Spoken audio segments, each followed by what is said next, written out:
Okay, good morning everyone. We look a little depleted at the moment, but as is the wont of travelling to London, we're expecting more to trickle in as the morning progresses. So I think though it's a little after 10, so we'll make a start.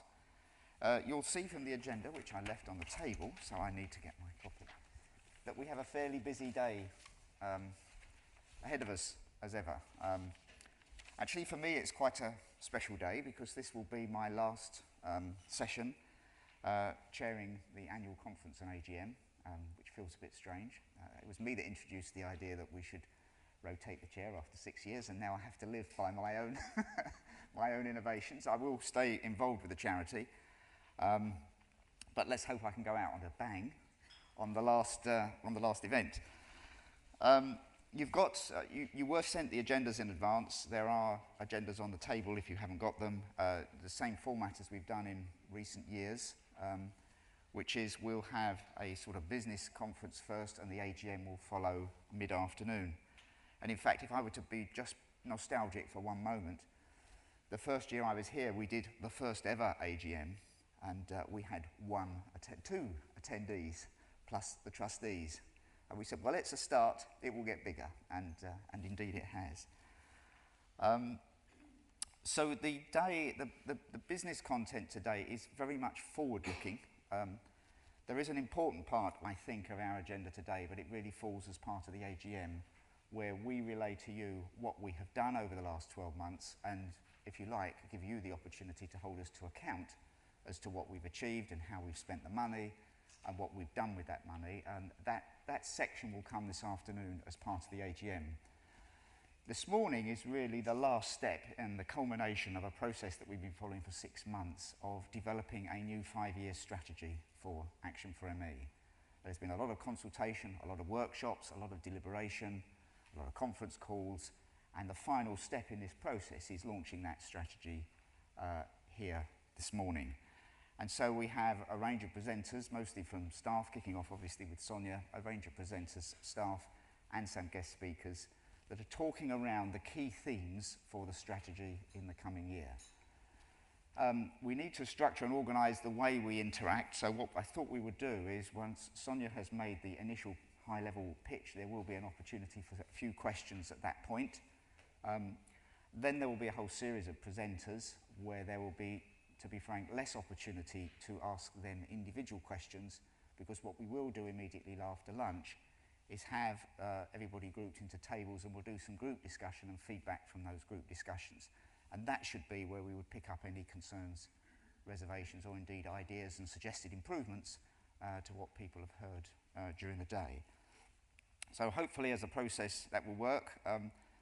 Really pleasing to me to see this strategy come together and to set us up for the next 5 years in what I think will be a very positive way. So what I'm going to do is hand over to Sonya and let her start with outlining our 5-year strategy for change. Thank you. Okay, thank you very much, Alan. And I'd just like to say before we start, it's been fantastic working with Alan over the last 4.25 years. It's my first chief exec's role, and it's been great to have somebody like Alan in there supporting me, challenging me, pulling me up when I make a mistake, and most importantly, catching me when I do make that mistake. So do very much appreciate everything that Alan's done. Earlier this morning, I said if you just read this out, that would be very nice. I have the absolute privilege of being able to launch our new 5-year strategy, and I've been with the charity. This is my 4th annual general meeting / conference. And looking back, it's been a fantastic 4 years. It's been a really, really busy 4 years, and it's been quite a challenging 4 years. And I think every year I say something along the lines of, hadn't quite realised how much need there is in terms of people with ME, how much difficulty, debate, conflict, challenge, and excitement that there is in the field. And it's really quite important that we took that on board, considering what we wanted to do over the next 5 years. And I'd just like to start by introducing the person on the front here. Some of you may have seen the films that we've got on our website. And it's great that we have got such a lovely, bright, smiling picture on our front page of our strategy. But behind that, as many of you in the audience will know, sits a whole lot of pain, a whole lot of sadness, a whole lot of despair. And I think what we really wanted to do with our new strategy is to really think hard about what we could achieve and make sure that that happened. It's also our 30th anniversary next year, and over next year I'm sure we'll talk about the last 30 years and what's really changed. And actually I'm sure many people would agree not a lot has changed. There have been some great developments. There have been specialist services that have started and fallen off. We've seen more people come into the field. We've seen the profile increased a bit. But actually, we can't stand here, and I'm not sure I'll be here in 30 years, and we'll all be here in 30 years. But actually, we can't have somebody standing in 30 years' time looking back and saying, what has changed? Not much has changed. That's simply not good enough. So we need to think about what step change do we need to make over the next 5 years and really invest in that. The reason for that, and there are statistics up there that many of you will know, and I'm assuming that most people, if not all people here, know an awful lot about M.E., so I'm not going to talk about M.E. particularly. But the one thing that stands out for me continually is that suicide is 6 times more likely in people with this illness. That is a shocking statistic, let alone that we know that people are less likely to be in work, that children, 1 in 100 children, are missing school on a very regular basis, and that we know that 25% of people are so severely affected that they lie in darkened rooms year after year after year without getting the support and care that they need. You're not going to be able to see this, it's quite small and I don't expect you to be able to read it, but one of the challenges for us as an organisation looking back over the last few years was actually how much we do. A lot of it is hidden. People are actually quite surprised when we go into detail and share what we do as an organisation. Our turnover, generally speaking, has been around £750,000 each year, sometimes a bit less, this last year a bit more. But what we've done is there's so much need out there in the way that I've just described. We've almost taken a scattergun approach to trying to meet that need. We see a bit of need, we try and meet that need, and then we move on to something else. And the question we had to ask ourselves was, could we achieve more by being more focused? And by being more focused, we actually have to prioritise what it is that we're going to do. And that's a really hard thing to do when there's an awful lot of need out there. So this map was something that me and the team did in the office. We cleared some space and we literally on the floor mapped out all the things that we do. And we just we acknowledge that actually we can't continue to work in that way. As Alan said, we've spent many months engaging with people that use our services, people that access our website, our trustees, clinicians that we work with, researchers that we work with, a whole range of people, and spent lots of time with our trustees and staff thinking about how we can meet need now and secure change for the future. And what you see in front of you is what we fondly named our strategy wheel. It's a bit of a sort of technical terminology. But essentially, over the next 5 years, we want to end the ignorance, injustice and neglect experienced by people with ME, because we see that day in, day out, time and time again. And to do that, we thought there are 3 strategic aims and objectives that we have. We want to improve the lives of people with ME. We want to inspire others to take action at all levels, right from a local level, right up to international level. And we actually need to invest in creating that change. So I'm just going to introduce those 3 areas in a little bit more detail, and you have got a copy of the strategy in front of you. I'm not sure that you'll all have had a chance to read it. But what we want to do in terms of improving the lives of people with ME is to make sure that around 50% of what we do is directed specifically at improving the lives of people with ME. We provide an information and support and guidance service in a number of different ways, over the phone and via email. And what we want to do, and I'll share some of the figures in terms of the numbers we're reaching later on in the AGM. It's always a bit difficult doing the year that we've just had after. We're looking forward, as Alan said. But we actually want to increase that. We have people that phone up that might just want a bit of information because they've been newly diagnosed. But we have people that phone up because they're feeling suicidal. They're worried about their children being taken away from them. They've just lost their job, and having had a very successful career, they now do not have the financial support that they need to be able to keep their house and live on a day-to-day basis. So we want to extend that service by 20%. It's quite an ambitious target over the next 5 years. So we have to find ways of being able to do that. And one of those is to introduce an online support service so that people can communicate through the internet, and that we can almost enter into a conversation in that way if somebody isn't able to pick up the telephone and speak to us.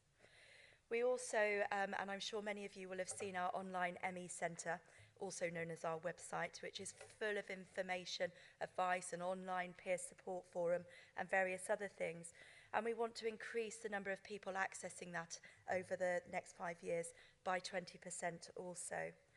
But we do recognise that for some people, and you know, for quite a high number of people, online technology, using a phone is just not possible. So we have to continue to provide things in print, and to think about things like our Interaction magazine, hoping all of you will have seen, and if not, there are copies outside, to actually put some of that information through audio podcasts so that people can listen to that as and when they're able to, in small bite-sized chunks if they need to. We also want to increase practical support for people. We know that day-to-day living for some people is really, really difficult. And so we're working to explore how we might best do that. We're looking to develop an innovative project where we will find local volunteers in an area with where a person with ME has a need. So that might be, I've got a dog and I'm no longer able to walk them. Somebody wants to have a dog but lives somewhere and they can't have one, so they actually walk the dog for that person. They get to know them, they build up support, they get to understand what it's like to live with ME. It might be that somebody with ME has a garden that they can no longer look after, and the person down the road has been waiting for an allotment for 3 years. Could they use that garden, share some of the produce, and actually develop a relationship on the back of that? I don't know how we're going to do that, but we will find a way. We, I think it might have been last year, we talked about a national advocacy service. We have worked really, really hard to try and secure funding for that and have not been successful so far. But we're not going to give up. We know that for some people, having somebody there to help them navigate through the very complex systems to get welfare benefits, to access healthcare, to get social care support is very challenging, and to have an advocate to support them in doing that will be highly beneficial. We want to increase information to people with ME to enable them to better manage the illness. Now, I know that there is lots of controversy around self-management, what advice is given, the treatments in inverted commas that help people to live with the illness. What we want to do is to find a way to build on some work that we did in Scotland to actually share with people with ME what some people find helpful, and to develop self-management webinars online so that we can share some of those tips and help people find ways that will benefit them individually in terms of living with the illness. And we want to reach around 200 people each year with that. And lastly, we want to improve collaboration with local support groups. It's deeply saddening to hear of groups, and Worcestershire Group is a very recent one, where groups are folding because they do not have the support available. They're run by people with this horrid illness and don't have the time or the energy, the capacity and resources to be able to continue that group. And local support groups provide a most amazing service. We need to find a way to better support them, not take them over, not do their job for them, but actually are the things that we can offer, administrative support, is it funding, what is it that we could do? And we've started a dialogue with a number of groups already who have come to us to ask for support, and we will find a way to develop that. So the next area is inspiring action at all levels, and we can't do this alone. We're a teeny tiny organisation working with 250,000 people in the UK with ME, and many, many more children, families and carers affected by it. So we have to find a way to work better with others, but also to inspire others to take action, because with a greater sort of army of us, then we can achieve more together. We know that whilst we do a fair bit in England from a policy perspective, we do a bit in Scotland, we don't do much else across the UK. We don't want to duplicate the great work that is being undertaken in devolved nations. We want to add to that and to complement that. So we need to find an effective way of doing that. We know and we hear time and time again that there's a desperate need in terms of building the understanding of healthcare professionals and social care professionals. And GPs themselves have for many years repeatedly said that ME is one of the most challenging illnesses for them to respond to, and have come to us asking for help and advice. We ran a pilot webinar last year, or this year, I can't remember when it was, over the last few months that was attended by 150 GPs. We didn't publicise it particularly well. It was only a pilot. We entered a partnership with an organisation called Webinars for GPs. 150 people turned up for that. And actually it was so successful and so many questions, it overran by over an hour. So we've just commissioned another 4 webinars, which will focus on introducing the illness to GPs, but also looking at specific areas. So whether overlapping illnesses, autonomic dysfunction, POTS, sleep difficulties, those kinds of things. And we want to work at an international level, and I'm going to talk to you a little bit about that later on. And as I said, work more effectively at a local level. We need to invest in change, as I said earlier on, and to do that we want to really drive new collaborations. We want to bring others in, for them to bring their capacity, their money, get them excited about how they can contribute to meeting the need that we see day in, day out. And we've got some great examples of that. So, for example, one of our research projects is being funded by an part funded by an organisation called Rose Trees. They provide research funding in lots of different illness areas, but had never funded anything in the ME field. And through discussion with them, they came on board and said, yes, we would put some money into ME, and they're testing that at the moment and co-funding with us, and we need to be able to develop that. We also want to invest in pilot research projects, and what we're going to be doing is investing in biomedical research projects in the way that we are now. But we have a very small amount of money to invest in research. Around 20% of our work over the next 5 years is going to be focused on the research aspect. We know that we don't have the big bucks that we need to really create the change that's needed. So what can we do that's really effective and create value in terms of our research work? So we are going to be funding PhD or postdoctoral studentships over the next 5 years. And I'm really delighted to say that over the last couple of weeks, we've secured funding from one of our private donors to be able to launch our first PhD studentship. It's going to be really tight to get that in place for September, but we're going to give it a go. And what we're saying is we will fund 50%, and we want the university to put up the other 50%, because that creates a buy-in from the university and opens up an awareness and profile in terms of ME and that we can then build on. We also are going to launch our Clare Francis Research Fellowship. One of the things that's really been quite saddening over the last few years, where we've invested in PhD studentships, we have these most amazing, bright, I say young as I'm getting older, young researchers that come in and are really enthused, want to stay in the ME field, and then there's no support to keep them in the field. They go off to work in Alzheimer's or in cancer, where there's much more money and much more opportunity. So what we're doing is building on the model that we've seen in other areas, other illness groups, to provide a fellowship for a year to give somebody a step into their formal research career. And then on that basis, they'll be able to apply to mainstream funders to be able to take that research forward. We also want to undertake more consultation, find out a better picture in terms of the healthcare provision across the UK. We know that we've got specialist clinics. There are people that are very critical about the work that happens there, and there are people that just really, really benefit from those services. But we know that those services are being eroded. We know that there are services in certain areas that people, you have to travel hundreds of miles, people coming down from Edinburgh to where I live in Bath to access services. When they're very ill, they're very tired, exhausted, suffering with pain and all of those things. It's just not appropriate. But we don't actually know what's going on. I heard of a really fantastic service, highly respected, one of the most respected services in the ME field, that is under threat of closure because their consultant will be retiring soon and nobody wants to take over that job. And we need to find out why that is and to work with the health service to make sure that we not only ensure that there are services available to people, but actually they grow and they continue to need better. So we will be undertaking freedom of information requests, another activity, and you know, I know that the health authorities will groan when they hear the words freedom of information, but we need to really understand what's going on and then we can decide what we're going to do about it. And we also need to strengthen our financial position in terms of bringing more money in. With more money, we can do more, we can reach more people, we can achieve more.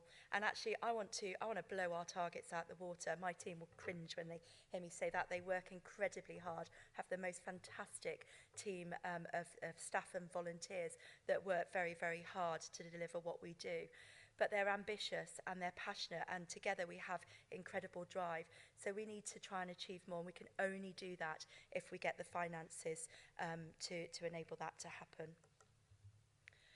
So I'm going to finish in a moment because, as Alan said, we wanted to leave enough time for questions.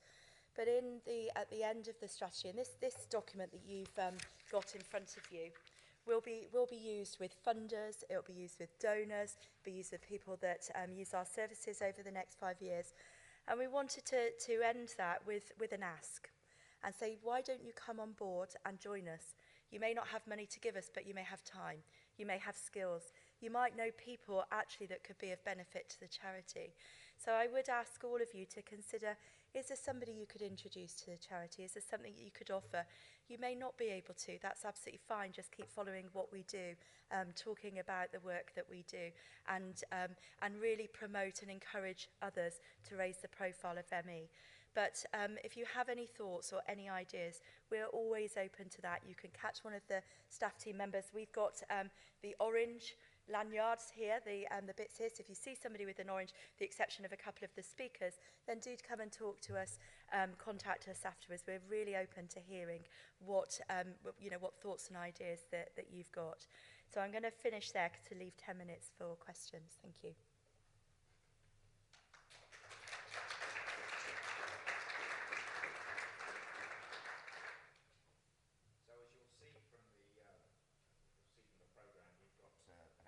Themes: improve, inspire and invest. We've got different talks during the course of the morning that will expand on those themes, but this is an opportunity to ask any big picture questions, if you like, of Sonya before we move on to a bit more detail. So any questions? Yes, thank you. We've got a microphone. Yeah, thanks, Jess. Yeah. Oh, hi. My question is just, how long has your organisation been around? I live in Bristol and I have not heard of you. Well, first of all, that's very sad to hear that you're in Bristol and you haven't heard of us, because we are sort of Bath and North East Somerset, Bristol based in terms of our main office location. So, and that's part of our challenge. We've been around for 30 years next year. And we are you look at other charities, we are very, very, very small in comparison. And part of what we need to do is to market ourselves better. And we haven't spent money on marketing ourselves better. We spend a little bit so that people know that we're there, but clearly there's an awful lot more to do. So I would be very open to having a conversation with you around what you think we could do differently to make sure that every person with ME in Bristol knows that we're there, not just people in Bristol, but across the UK. Interestingly, I am going in January to talk to the Bristol ME and fibromyalgia group. So hopefully that will give us a little bit of profile, but we don't often go out and talk to groups because of the cost and the time involved in that, of sending a staff member up to, you know, Yorkshire, for example, to do that. But I'd be really keen to hear of any ideas that you've got, because we have very limited resources to do that, but we absolutely need to do that better. Okay, thank you. I've got some ideas. Brilliant. Bring them on. I think it's probably worth just expanding on that, because I remember when I first became involved in the charity, I only became involved because the charity advertised for a chairman in the Sunday Times. Why did it catch my eye? well, I was about to become free, but my daughter had ME. And I'd never heard of the organisation, and perhaps more importantly, she'd never heard of the organisation, and that's how I got involved. Once you get into the detail, though, it's hard-earned, the money we collect from donors. People are giving up their own cash, you know, to the tune of £750,000 or more a year. There's a very fine line between promoting oneself and being on an ego trip and saying, you know, we're really good, you know, come and see us, sort of thing. So we have to really focus all our energy and all our expenditure on providing the services against the headings that we've identified today. Now, if we do that, we will become well known to people that we need to be well known by. But we might not be well known to people who have no connection with the illness or whatever. But that is probably the cost-effective way forward, because then we focus our spend. We focus our spend then on the people that need it, and on targeting people that might be able to help us. Yeah, just to add to that, this afternoon when I do a reflection back on 2015 to 16 in terms of our annual report, we have done a few things like, for example, last summer, myself and some of my team spent 5 days, I've got to say it's the worst 5 days of my life, 5 days at the Great British Beer Festival, shaking tins, promoting ME to 50,000 people. So for 5 days' work, we had teams of some of our corporate partners sent their staff along, shaking tins. We raised £15,000. But most importantly, the profile that we got to raise awareness about ME and also the organisation was quite spectacular. The social media reach was huge that week, because we had a photo booth, people taking photos and tweeting it to all their friends. All the breweries were retweeting it, and there are ways that we can do that, can use money very effectively to increase that profile. So yeah, very great to be able to take on your ideas. And it's where Sonya acquired her taste for beer anyway. I think I had it before. Any other questions? Yeah, Carl Criscove down from North Wales today. Very interested in that mention there of research. In some respects, we've already had a lot of research into some of those clinics, for example, that have that dodgy and, praised sort of like reputation behind them, where we've seen a lot of research in that respect, the behavioural side of things. We need to see molecular research, and we desperately need to know whether or not there's a signature, an epigenetic signature in patients with chronic fatigue syndrome, ME, as well as fibromyalgia and multiple sclerosis and so on. Is that the where are you thinking the research is going to be going? So that's a huge question. We have got one of our speakers who's due to arrive. I don't know who's arrived. Yes, I can see you. Rick, who's going to talk more about that afterwards. So I'm not going to say too much around where that needs to go. And some of you will know that we're involved in a big data study to understand the biology of the illness.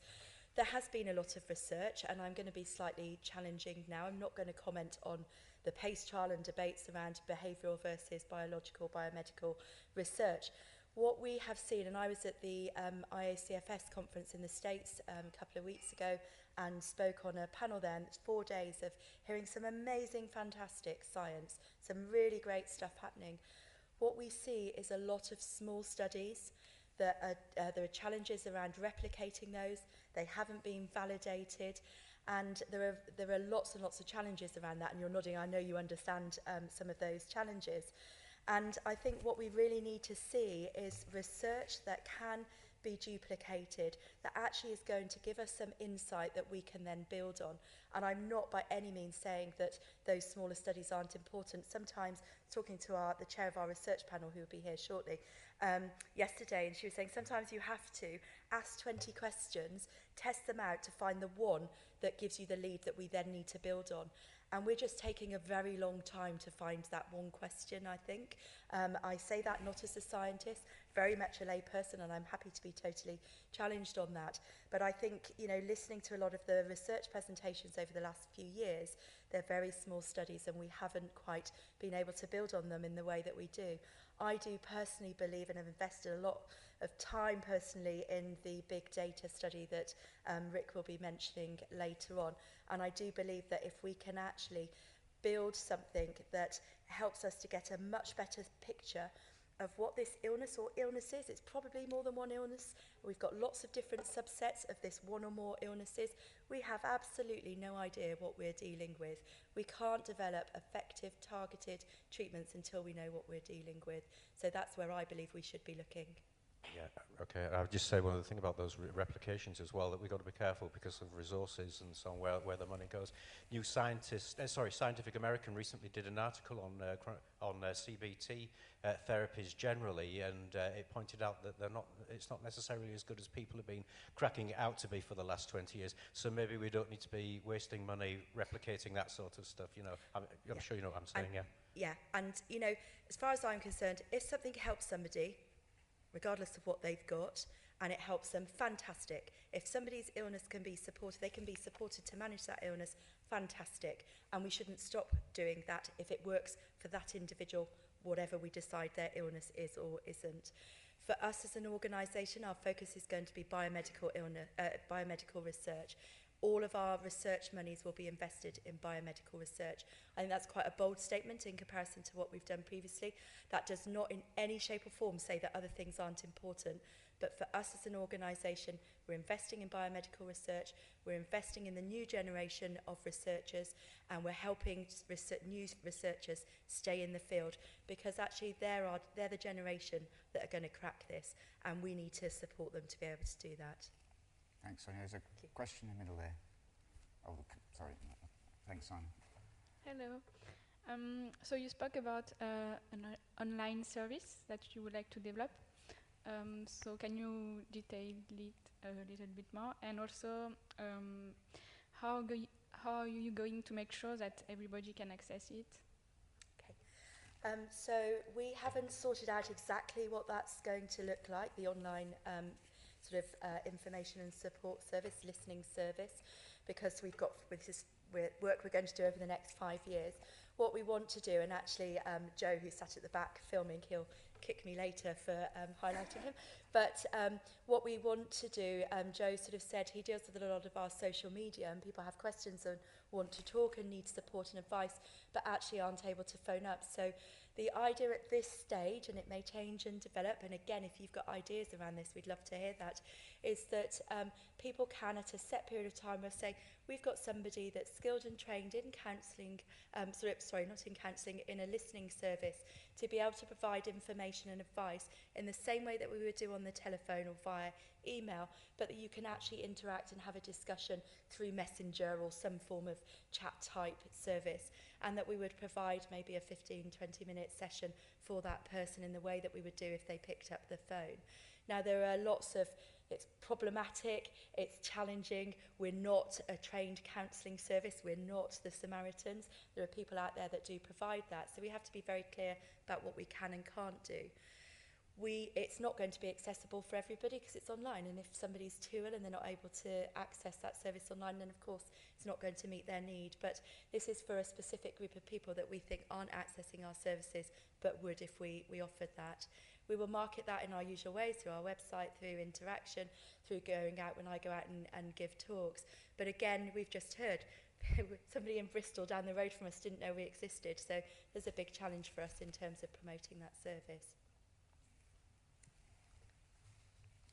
Simon's question just next to you there. Thank you very much. Really interesting that you're offering self-management sort of webinars. Mm-hmm. And I wondered how many of those webinars include people who've completely recovered from the illness and how they manage that recovery trajectory. With the risk of repeating myself, we haven't sorted out all the finer detail of that at the moment. So the work, the sort of plan that I've just presented, we're just working out when over the next, it's not quite 5 years now, it's 4.5 years, we're going to do this and what that might look like. So we actually haven't started planning those self-management webinars. Interestingly, we've just been awarded some money by the Scottish Government, £20,000, to do some work with primary healthcare professionals. And one of the things that we've included within that is that actually it's great to work with the professionals, but actually there's a need there in terms of people with ME. So could we do something with professionals and people with ME around self-management? And that self-management will be based on what people with ME tell us works for them. So we're not going to duplicate what might or might not be provided in clinics. And we would certainly be considering the whole range of severity and spectrum. And I think it's a really interesting question for us to think about. We know that a proportion of people recover. And we don't know what that illness or illness is, or what level of severity, or what subset of the illness they've got, but some people do get better. And we should be talking to them and including them in those self-management webinars, because they will have some strategies that worked for them. And knowing that the illness is so diverse, affects people so differently in so many different ways, and fluctuates, trying to capture that whole range is going to be difficult. And we probably won't get it right first time, but we need to invest and learn from that and develop the webinars as we go along. But again, if you ask that question with some suggestions in mind, I'd be really open to hearing those. Thank you very much. Great, thank you. Okay, well, I think probably it's a good time to move on. Thank you very much, Sonya. So we're going to start digging into a bit more detail and looking at the Inspire and Invest themes now. In another land, Wales. So Clare and Christalla are going to present.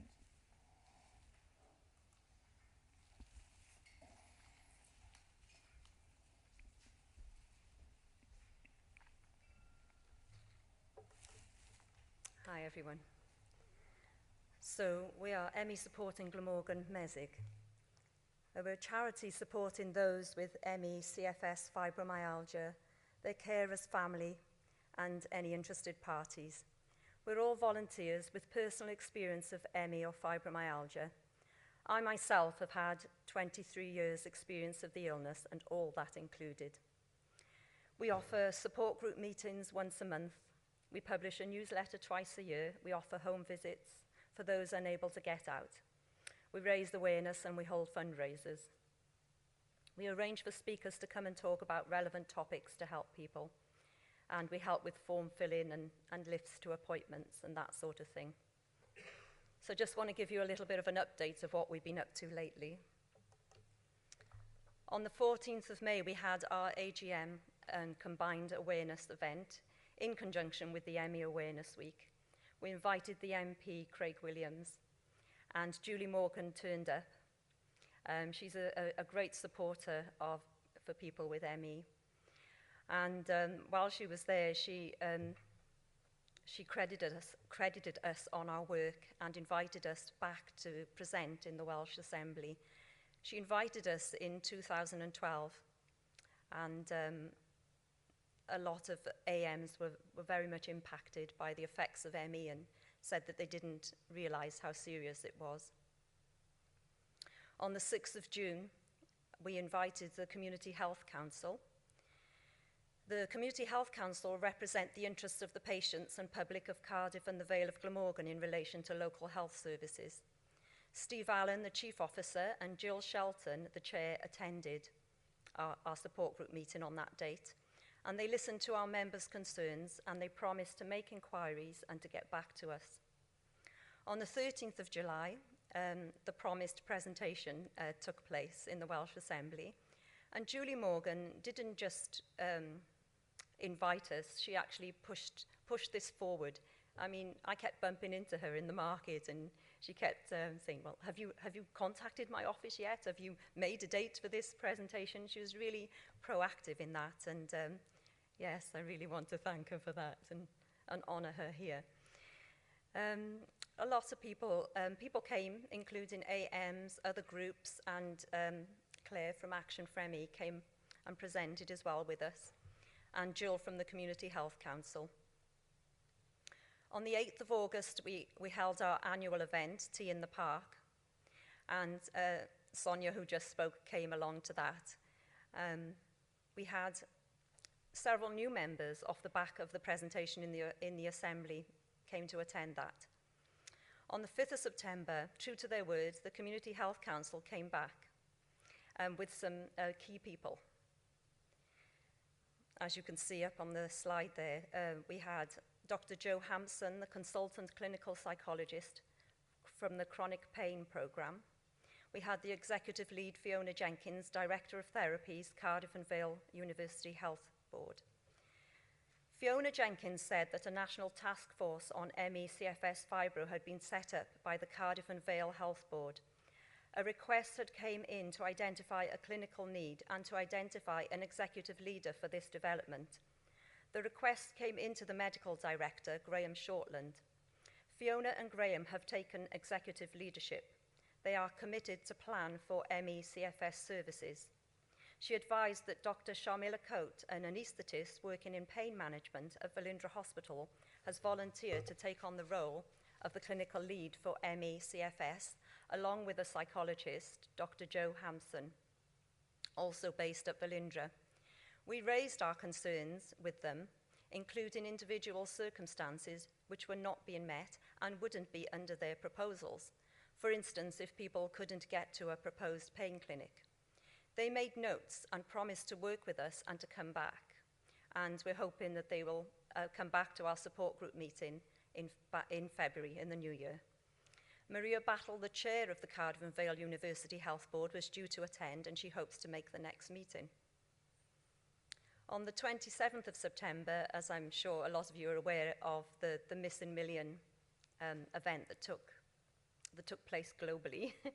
And I know here in London, Bristol, and also we held it on the steps of the Assembly with Julie Morgan backing us once again. It was a very emotional day in Cardiff, as I'm sure it was elsewhere. And one particular lady had suffered with ME 20 years, heard about it last minute, jumped into a taxi and came along and just sobbed all the way through because she'd never found anyone who understood her condition and what she'd been going through before. So I just want to show you a short clip on Missing Millions. Made in Cardiff came down and they filmed it and they showed it that night. Are we ready for the film? Campaigners were outside the Senate today raising awareness of the life-changing illness, myalgic encephalomyelitis, more commonly known as ME. Millions missing. Each shoe here today represents the millions missing out on life because of ME. Campaigners are here outside the Senate today to raise awareness of this serious neurological disease and to wake up the government. To be where your life comes to an end and you have to drop out of work or school or whatever the situation, but it's another thing when people don't believe, when you're battling every day just even to survive or to like basic needs like getting to the toilet or getting dressed is hard and people just don't believe you. We have put petitions in over the last 30 years and we're still just, they're still just talks. But while people are just talking, people are dying and people are suffering and people are struggling. And there are 20 million suffering from this illness estimated around the world, and around 12,000 in Wales, 250 in the UK. That's a lot of people that that are battling this illness. How can all these people make these things up? I've met a number of people in my constituency who suffer from ME, sometimes called chronic fatigue syndrome, and I've been struck by how difficult it is for them to get the illness recognised for the serious illness that it is. And I've seen some of the barriers that they have to face. So I'm supporting them because I think we have to do all we can to raise awareness. And one mother has become a carer for a 14-year-old son who has been ill with ME since 2012. It's been an absolute nightmare, to be honest, getting the diagnosis in the first place. The treatment he's had throughout the system has been ridiculous. It's not a believed condition. Various doctors have different opinions on it. Some will say it's psychosomatic, even though it's been defined as a neurological illness. And the help and the support is not out there. Education has been absolutely chronic. He started the condition with glandular fever, which in itself has a lawful attachment to it. It's been pretty much hell. It's really bad. I can't make it into school on most days, and if I push myself one day, it can result in me being off for months at a time. And then it just gets even more pressure building up and more work to copy up on, which they won't teach me because the teachers will be in lessons. And so I don't know what to do on the work I missed, and it just keeps on piling up. It's really hard to cope. People have shared their stories and experiences today of the illness, and they want to be heard in healthcare, and they want ME to be simply recognised as a serious life-changing illness. I'm Rosie Miller reporting outside the Senedd for Cardiff News.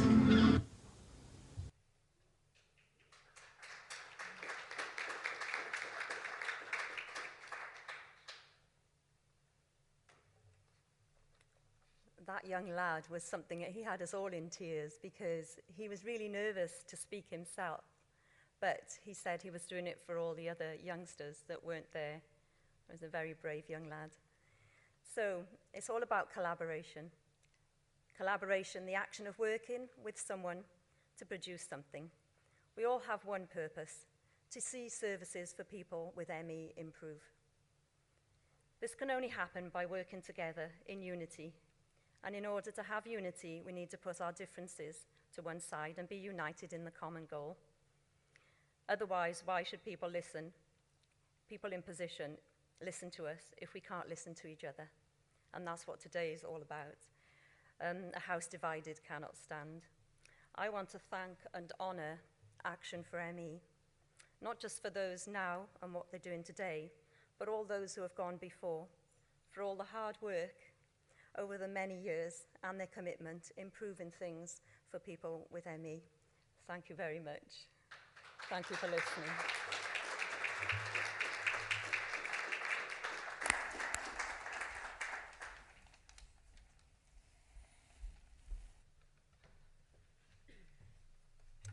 I'd like to say a huge thank you to Chris for that brilliant presentation that I now have to follow. As she so rightly said, we are stronger when we work together. We know that there are challenges to this, we're not blind to those, but we truly believe that with your support we can meet and overcome those challenges. An essential way of doing this is to work more closely with local ME support groups. You've heard about all the brilliant things that Chris's group have done, and this is replicated all over the UK, from tiny groups that meet in people's living rooms to huge groups that have meetings like really regularly across the cities that they're based in. They're an amazing resource for people with ME, and we refer people very frequently to groups in their area when they want to know detailed information that as a national charity we just aren't able to provide. So in our strategy, as Sonya's already set out, we make specific reference to working locally a number of times, about working more effectively at a local level, and about improving collaboration with local support groups because they are the experts on ME in their area. One of the ways that we have done this already and that we are building on is through our ME Matters Now manifesto. On the screen you can see the manifesto for Wales, but we did this for all the devolved nations. In May this year we did a manifesto for Scotland. We worked with the ME Association and the Association of Young People with ME and local groups in Falkirk and Fife, and individuals as well. In Northern Ireland and Wales, we consulted with local ME support groups, and the result was that we got manifestos that spoke specifically about the needs in those countries. Our aim was to raise awareness and understanding of ME among parliamentarians by setting out the need and the steps that parliamentarians can take to improve the lives of people with ME. This means understanding key facts about the illness and its impact on those affected, and about those individual experiences, about understanding that ME isn't the same for everyone, and while there's lots of common experiences, that the impact on individuals and families varies hugely. It means supporting access to appropriate health and social care and a fair and effective welfare benefit system for people with ME and their carers. and it means supporting provision of appropriate support for people with ME who are able to access education, employment and training opportunities. So when the manifestos were published, we did some work to make sure that all the candidates knew about them. We contacted Assembly members in Wales, members of the Legislative Assembly in Northern Ireland and MSPs in Scotland. And we also produced a template letter so that people with ME can engage with their parliamentarians. We know that direct contact from constituents is the best way to get parliamentarians to take action. The result was that in the run-up to the elections, around 60 candidates pledged their support for the manifesto. A really large number came back to us that said, yes, I have spoken to at least one constituent with ME. I know how difficult it is for them. I am really pleased to support this manifesto. And if I am elected, I will work with you to take it forward. So not all of those 60 candidates were elected, but a significant number were, including some people now in cabinet positions, definitely in Scotland, and the chair of the APPG on disability in Wales as well. So we are following up on our manifesto by meeting with the candidates that pledged their support and asking, okay, what are you going to do about it? How are you going to make good on this pledge to improve the lives of your constituents with ME and across the region? Now, these manifestos and that work is not come from nowhere. It builds on the brilliant work already being done by local groups like M.E.Support in Glamorgan, as you heard and saw in Chris's presentation. Just thinking about Wales specifically, foundations were laid for improved healthcare for people with ME in Wales, with a report in 2014 setting out steps that local health boards are now taking forward. MESIG has been doing great work to engage with decision makers on this, and our role in that is to meet with Assembly members to make sure that the promises that they've made are being carried out, that patient engagement is being undertaken, and that they know that those local groups are there as a resource for them to use to make sure that the services they are setting up are effective. So, what next? Over the next 5 years, we will continue to work with MESIG and other local ME groups in England, Wales, Scotland and Northern Ireland to support them to achieve their aims and objectives. This isn't the same for every group. Groups in rural areas with a small number of members have very different needs to busy groups in cities. What I want to ask all of you is to consider the best way that we can improve things at a local level where you live. How can we engage with local groups effectively to find out what they need? If you are a member of a group, what would help you to engage with more easily? If you're not, how can we better support you? I hope our roundtable discussions this afternoon give the opportunity to share all your brilliant ideas and experience and help us end the ignorance, injustice and neglect of people with ME. Thank you.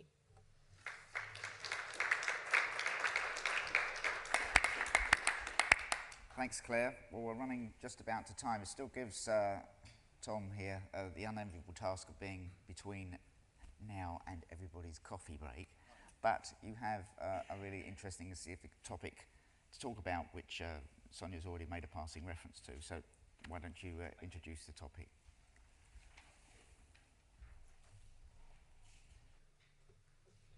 Good morning, everyone. You'll have heard already that in one of the previous presentations, the extent to which this illness touches the people around us. In fact, 250,000 people across the country are affected by this condition. What's become clear to me since working on the See.Me project was the clear need there, born out of the difficulty that comes with a condition with fluctuating symptoms, that is long-term, that affects everyone differently. Many of you may have heard the expression that ME itself can steal lives, and what I'd like to ask you to do is to indulge me for just a second and imagine the extent to which what you have done for a job or the training you've had or the education you've had has built your identity as an individual, or perhaps the identities of those people that you know and care about. It was deeply shocking to me to learn that only 1 in 10 people who are affected by the condition are able to, without assistance, to stay in full-time employment, training or education. In fact, 97% of people who are affected by the condition should qualify for some form of social support to assist them. The reality is only 6% ever actually receive it. When we asked the ME community why that was, they spoke eloquently about the lack of information at a number of levels. The lack of information and awareness about the condition from their employers, from healthcare professionals, from employment professionals that they may have to work with. And secondary to that, the burden of joining up those conversations so frequently falls upon the individual least able to do so, the person with ME, as they try to explain the same thing to their employer, to their health professional, and have all those conversations come together to achieve the support they need. The See Me project was born out of that need. And our hypothesis, what we were trying to test, was that to combat that isolation, to join up those conversations, the answer was collaboration. We have worked with a number of organisations to try and bring this project together, and now after 18 months we've been successful in doing so. Those organisations include North Bristol NHS Trust, Action on Disability, Work UK, Job Centre Plus and others. And this has been done without access to government funding, but rather through a portfolio of funding that we have been able to raise as an organisation ourselves. That funding's come from the Lloyds Foundation, Rain Foundation, Henry Smith, Big Lottery, the Denman Charitable Trust, and the Dame Violet Wills Trust, to name a few. In bringing that all together, our employment advisors, Paul and Amanda, were able to work with people to take on that burden and chair those conversations, to bring the different parties, be they employer, be they the individual, be they a health professional, together and to speak about what needs to happen, what reasonable adjustments can be made. We've been fortunate enough to speak with some of them and pull together a short film for you now. Which I'm hoping my colleague will play.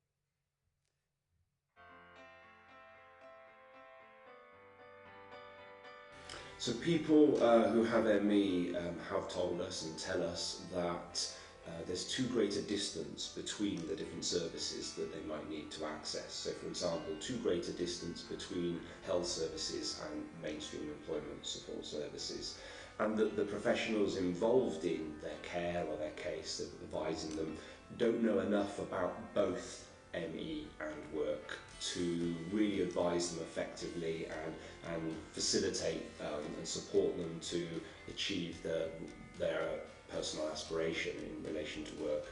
So by integrating our service delivery, by embedding it within the NHS clinic and integrating it within local pathways with employment support services and other services that relate to that, other organisations, we help to close that distance, and we help to raise awareness and understanding of the professionals involved. So specialist M.E.CFS clinicians could understand more about employment issues and solutions. Employment workers could come to understand more about ME, and the same with line managers, HR and occupational health and the provision in place from employers as well. For the patients it's important because it means that they're only telling their story once. They're not having to explain it to lots of different professionals, which obviously helps with managing energy.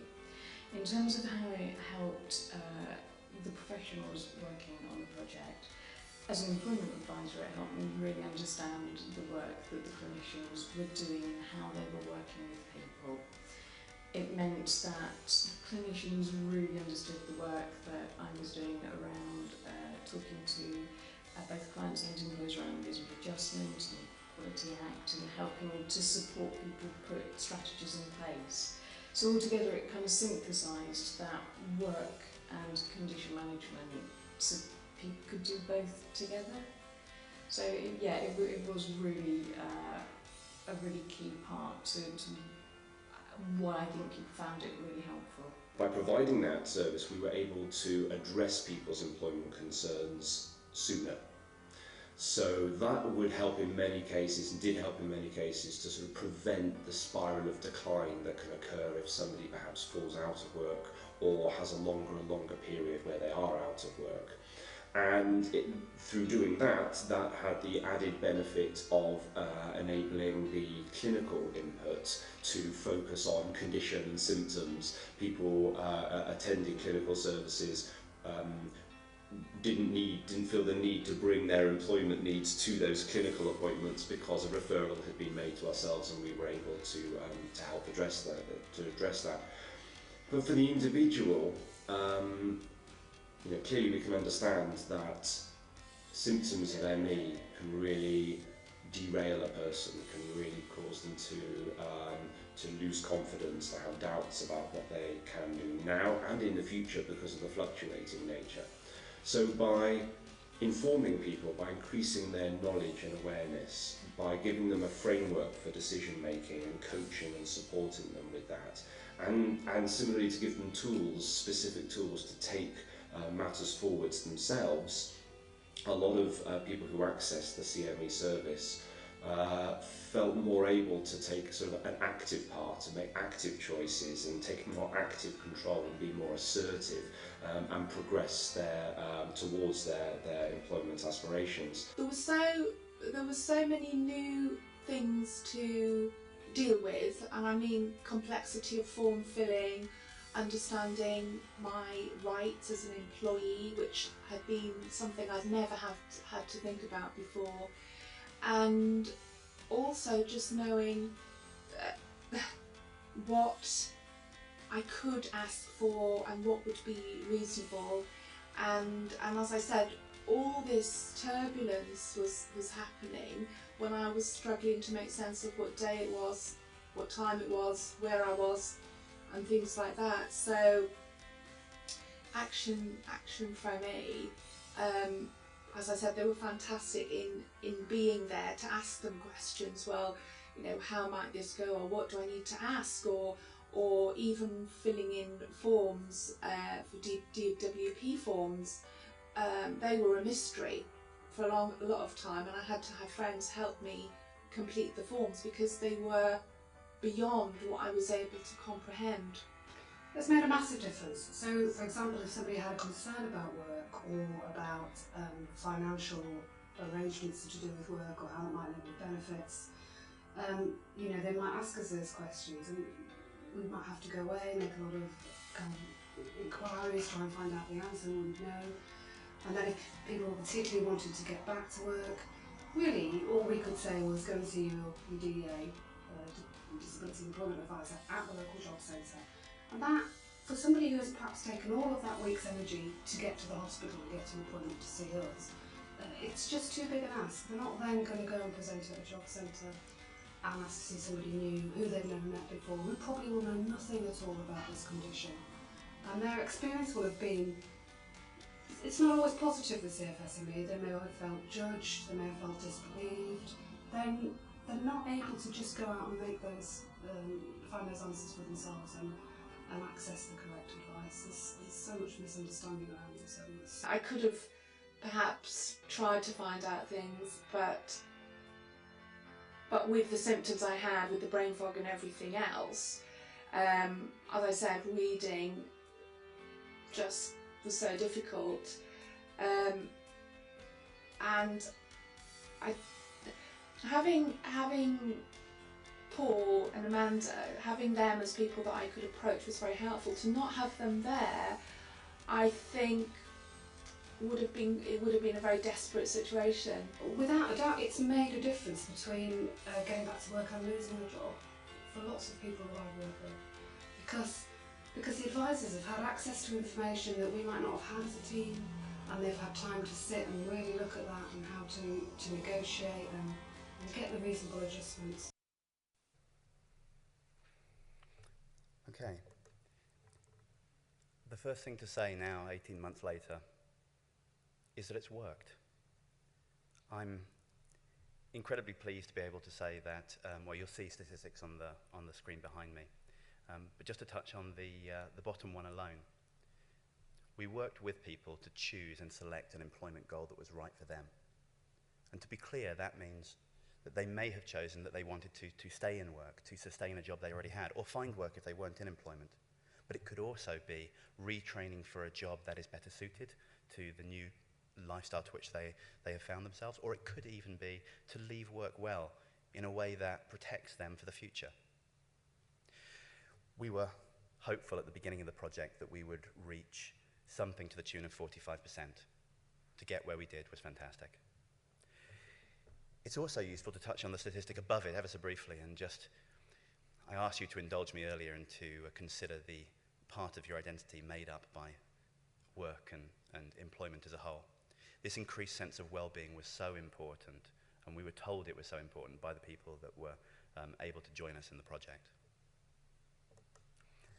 For employers, we know that as a direct result of the project, people that would otherwise have left employment were able to stay on, to be retained in work with measures put in place, negotiated by Paul and Amanda and the project staff.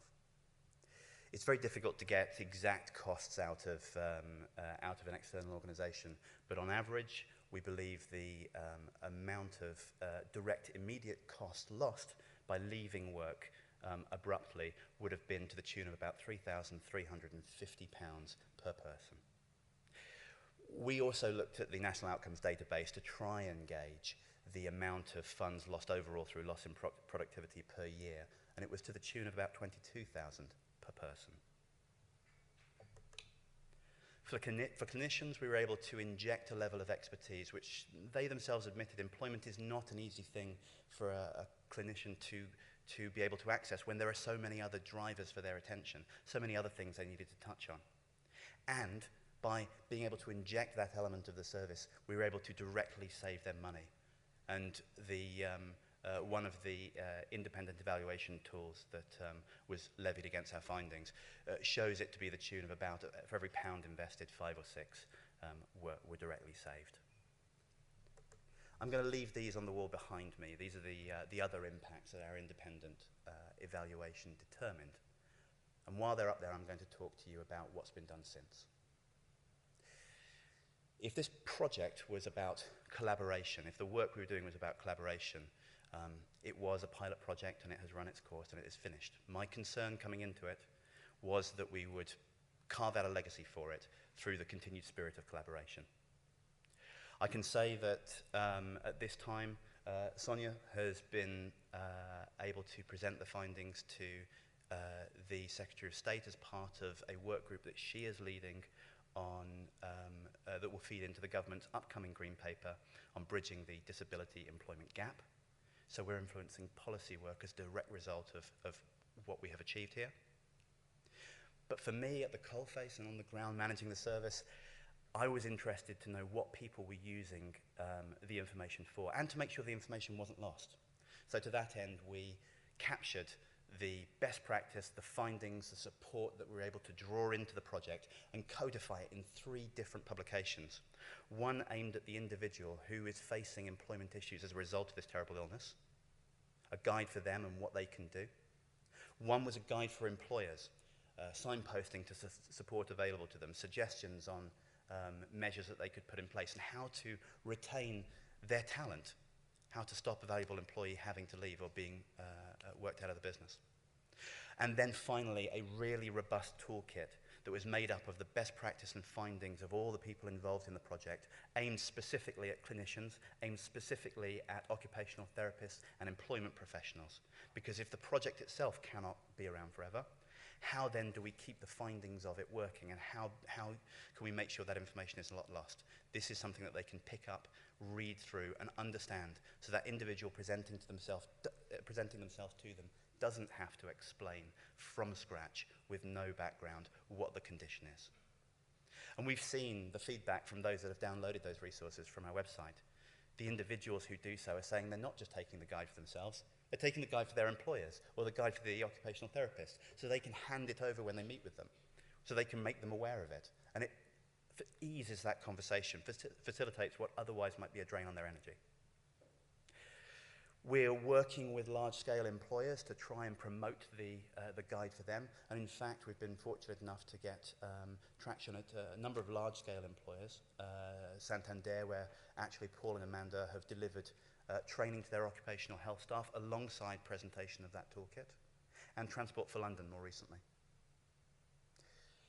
Clinicians, well, we know that in addition to North Bristol Health Trust, who obviously worked with us on the project, we've had the toolkit downloaded by individuals from 4 other NHS trusts around the country. And the benefit of it being online is we're also having it downloaded by people as far away as the Health Board of Nova Scotia. And finally, for perhaps the toughest nut to crack, Department of Work and Pensions and work coaches who may meet with someone with ME. We've held high-level meetings at DWP. We've achieved a measure of buy-in from them that has allowed us to present that toolkit, that how-to guide, to every single one of their work coaches around the country. And that email with that information, it went out, I believe, middle of last week. That went along with a 2-page flyer that they could print off and hand to a person that they're meeting for the first time, so that if that person hasn't heard of us, the challenge Sonya spoke of earlier, they can present it to them and they can come to us, keeping that conversation collaborative and joined up. The problem was isolation. The problem was that those conversations were isolated. And as I said, the burden, the energy that had to be mustered had to come from the person most effective. We've tried through this project to combat that, and through the legacy of this project to continue to do so. Thank you.